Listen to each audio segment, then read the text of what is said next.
శ్రీశైలమెళ్ళాను రామహరి శివుని విభూతి తెచ్చాను రామహరి శివుని విభూతి తెచ్చాను రామహరి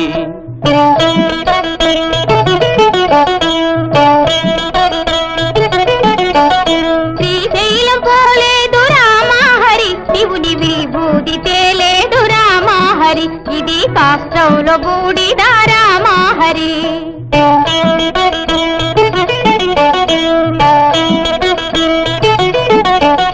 అన్నమక్కర లేదు రామహరి నేను గాలి భోంచేస్తాను రామహరి ఉత్త గాలి భోంచేస్తాను రామహరి